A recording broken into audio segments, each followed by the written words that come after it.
If you've ever played Half-Life 2, then you'll probably remember this sequence at the start of the game where you have to traverse through a series of canals. This sequence is split into two chapters, Root Canal and Water Hazard, but in this video we're just going to be focused on Root Canal. Root Canal, like any chapter in the game, is made up of different levels that are connected together with loading zones. Root Canal consists of 5 levels, ranging from D1 Canals 01 to D1 Canals 05, though D1 Canals 04 is missing. D1 Canals 01 is also divided into 2 parts, with the second part being labeled as D1 Canals 01A. One of these levels, D1 Canals 03, stands out as far more memorable than the rest. Get in here, hurry! Civil protection is onto us. We're tearing up the railroad, covering our tracks. Looks like you're gonna be the last one through. Be glad you're not the guy they're looking for. At the start, you meet a man named Matt, who is stationed at one of the Underground Railroad outposts. You help him defend the post against a wave of manhacks, and afterwards, he offers you supplies before sending you on your way to continue through the level. I'll give you some supplies to keep you going, and you really gotta go.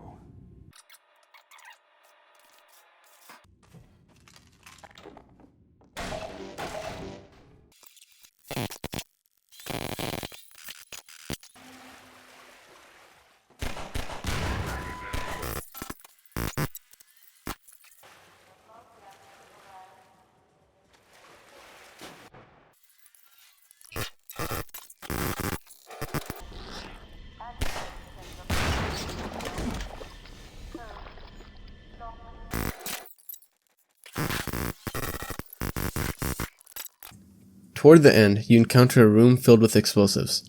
As manhacks infiltrate the area, you're forced to be cautious with your shots, to avoid accidentally detonating the explosives.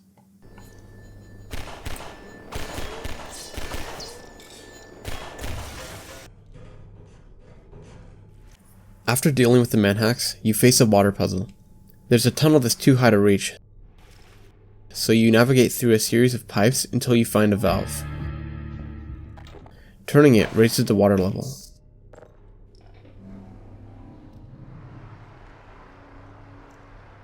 Returning to the tunnel, you'll find that the area has been flooded, allowing you to swim through the passage. Finally, you're presented with one last challenge, a gap that's too wide to cross. To solve this, you dive underwater and release a collection of buoyant props held down by wooden planks, creating a makeshift platform to get across. This is where we first see Half-Life's iconic spool.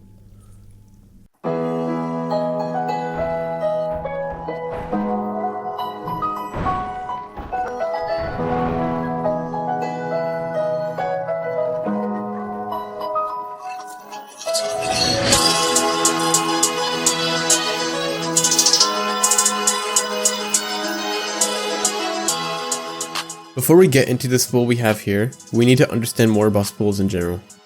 Spools are made up of 3 distinct parts. 2 flanges, located at the top and bottom, keep the wound material held in place. And a barrel, also known as a core, is the part between the flanges that the material is wound on.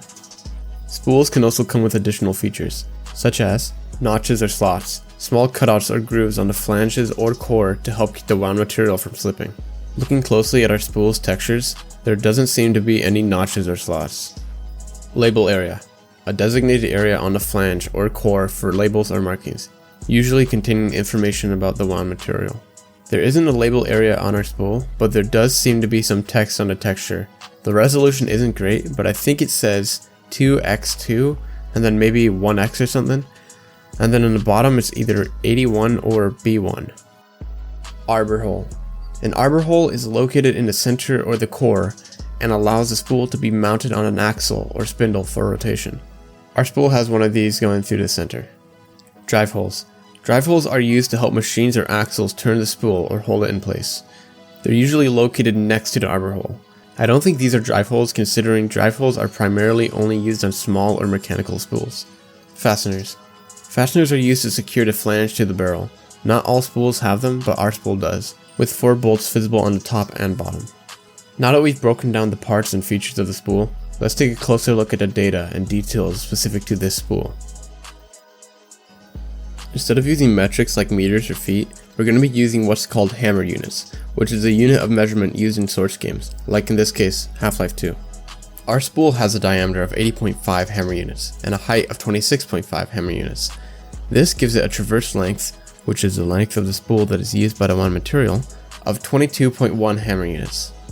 The dimensions of our spool give us an 80.5 by 26.5 by 80.5 bounding box in hammer units. Each prop in Half-Life has a list of data that you can view in-game with a few console commands. Let's run through the data attached to our spool in-game. The spool's weight is 92.35 kilograms, which is 203.6 pounds. Interestingly, the entity's data shows an incorrect conversion of 203.17 pounds. While looking at this piece of data, you might have noticed the word refrigerator next to the weight. This was part of a system Valve used during Half-Life 2's development to make object weights more intuitive. Instead of just showing raw numbers, they compared weights to familiar objects like refrigerator or racehorse to help developers quickly understand how an entity would behave in their physics system. Moving on to the next piece of data, base prop data, which is set to stone.huge. As the name suggests, this was the base for this object, stone.huge. This means the developer started with this preset and changed certain properties like the sound effects, particles, and decals. This prop has a health of 400, even though it's set to be indestructible. This was done to prevent players from soft locking themselves by breaking all the floating props, which would otherwise stop them from crossing the gap, even though you can cross anyways with enough skill.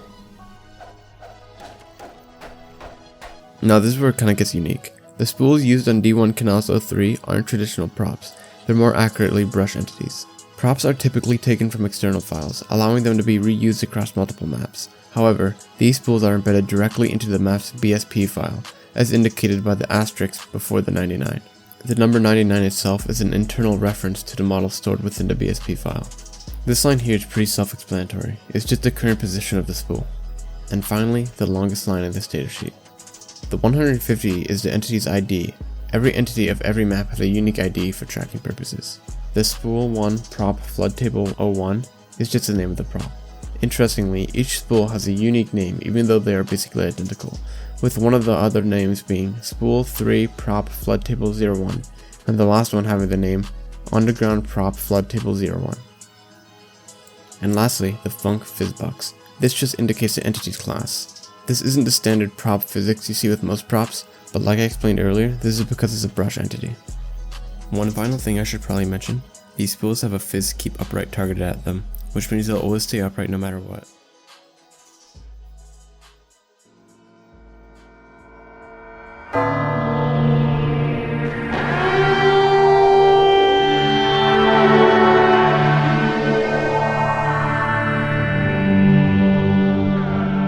Okay, I gotta tell you about the struggle of making this video. I was desperately trying to find the model for this spool for days, downloading weird softwares, digging through game files, and it was only after day 2 that I realized it was only a brush entity, which like I explained earlier means it doesn't have a model associated with it in the files. The only file I could find was the texture used for the tops and the bottoms of the spool. But then I remembered, a long time ago when my love for this spool just started, I went into Gmod and looked up spool in the spawn menu. And lo and behold, there it was, the spool, and I could spawn it into the game. That means there's a file associated with the spool, which means there's a version of the spool that isn't just a brush entity. But where? I already dug through all the game files and I didn't find anything. But then I remembered, I had uninstalled episode 1 and 2 because I was running out of space on my SSD. I knew this was a long shot, but I tried reinstalling the Half-Life episodes, being forced to reinstall them on my SSD because of the shared data they contained. I only had room for episode 1, so I installed it, checked the files, and still couldn't find it. Losing hope, I eventually convinced myself to uninstall episode 1, clear some additional space, and install episode 2. After waiting for it to install, I checked in the files, and there it was, the spool. I've been looking for so long I actually gasped in real life in reaction to finding it. I was so happy. I finally found the model and associated files for this spool. But that didn't mean my job was done here. Oh no. That means somewhere in episode 2 this spool makes a return. But where? Now I wasn't about to play through the entirety of episode 2 and search every nook and cranny, so instead I loaded up each map into Gmod and used a console command that gives me the position of the spool if it exists in the map. But after going through each map, nothing came up. Either my script is faulty or they ported the spool model from Half-Life 2 into episode 2 and then decided not to use it in the final release, but I'm thankful they ported it over so I have the model to work with.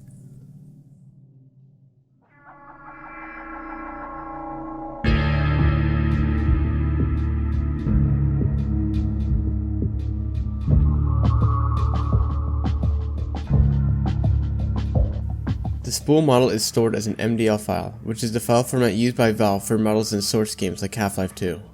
MDL files define the geometry of the model and the references to the textures it uses. They also define a lot of other things, but I won't get into it all. While the spool from the primary game uses two textures, Wood Spool 001A for the tops and bottoms, and Wood Floor 006 for the core of the spool from episode 2 bakes both of these textures into one, with the name Wood Spool 01, which appears to use Wood Floor 005A instead of 006A for the spool's core. You might be wondering about the VTF file format. Well, VTF stands for Valve Texture Format, and VTFs have a max resolution of 4K and can store either a flat texture, an environment map, or a volumetric texture, and each can have multiple frames. This means you can have animated textures. Now let's get into the geometry of this spool. Before I show you the wireframe of this model, what do you think the top is going to look like? Probably something like this, right? Well, actually it looks like this, and believe it or not, this is actually more efficient. This is because it uses one less edge than the alternative. You can see this technique used on various other props as well. Well guys, that's all there is to talk about this spool. I hope you enjoyed it. Hope you found it informative and interesting. And guys, life's a lot like a spool. Keep it rolling and don't let it unravel. She bad on him, I like this. Cowgirl, now she wanna ride it. Face card valid and she got nice lips. Innocent and a freak, that's my type shit. 10 out of 10, yeah, that's my bitch. If you like TikTok like this, I know what you're on, don't try hide it. I girl, move your waist and wine like this. Face card valid and her body come perfect. I could be patient if it's worth it. If you want a Birkin, then earn it. Miss, we can make fire like furnace. You pull up on me in the night with a purpose, and your eye contact is flirting. You got the WAP, I'm surfing. Miss, if you got a bumper, then twerk it. Miss, if you got a bumper, then shake it. Vibrate it, embrace it. If you want a baby, let's make it. First step room, next step get naked. I got Henny, are you tryna get wasted? If you can handle, come take it. I know that your friends like me and you hate it. Babe, they can look, not touch and taste it.